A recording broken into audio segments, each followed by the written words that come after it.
Saludos a todos. Bueno, hoy vamos a tocar el tema del concepto de número real.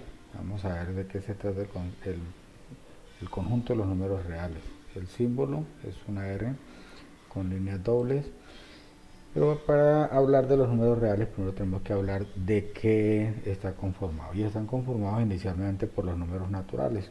¿Cuáles son los números naturales? Bueno, pues los números naturales son un conjunto que está nombrado por una letra N, una raya doble, y son los números de contar. En algunos países tienen el cero contado como número natural, o sea, dentro del conjunto de los números naturales, en otros países no, pero en términos generales eso no es ningún impedimento. Habrán algunos ejercicios en los que tendremos que tener al cero como número natural y habrán otros en los que tendremos que decir que para ese ejercicio no lo tendremos en cuenta. Bien, todos los números naturales tienen sucesor. ¿Cuál es el sucesor? El número cuando yo le aumento uno, entonces es el sucesor. Por ejemplo, el sucesor de 3, pues le aumento uno, sería 4. El sucesor de 10 le aumento uno, pues será 11, así sucesivamente.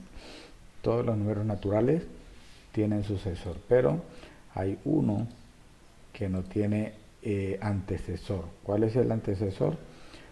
Pues cuando yo le resto uno,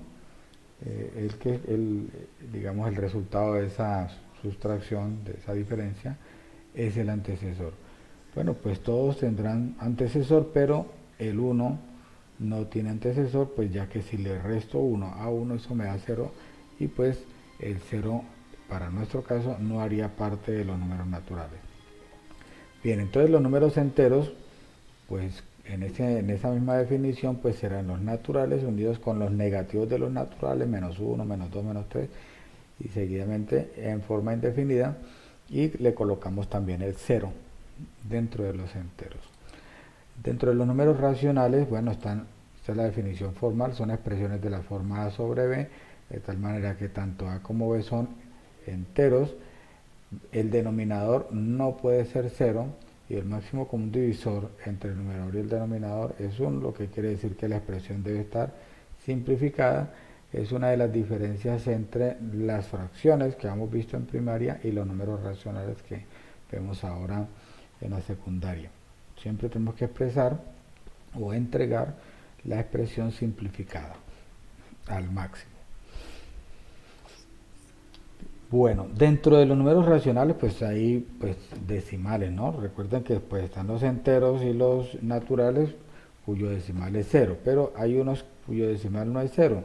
Y dentro de esos decimales, pues tenemos los decimales exactos, los decimales periódicos puros y los decimales periódicos mixtos, que los vamos a ver más tardecito. Bueno, y dentro de nuestro recorrido por los números, entonces también nos encontramos con los números irracionales. Lo identificamos con una I mayúscula, pero dentro de los números irracionales, pues tenemos una división, una separación. Los números trascendentes son el número pi, la razón áurea, perdón, la razón áurea no, el número de Euler, porque la razón áurea no. Y la razón áurea es el resultado de una expresión algebraica.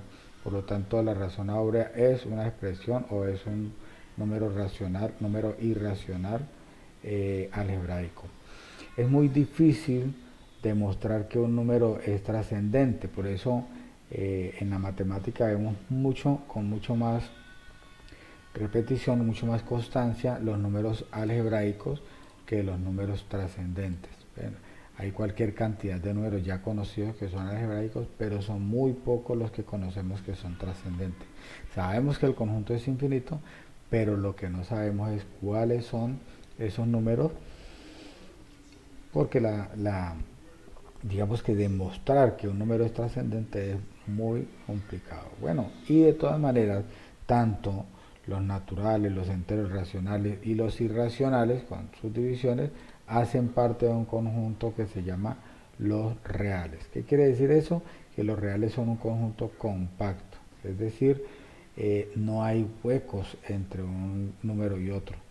Entre un número, independientemente de qué tan pequeña sea la diferencia con otro, siempre podremos encontrar infinitos números racionales. y números reales, perdón. Entonces, la idea es que tengamos presente que no vamos a encontrar hueco, no vamos a encontrar ningún espacio entre un número y otro. Bien, entonces muchas gracias muchachos, eso es todo por ahí por el concepto de número real. Hasta luego.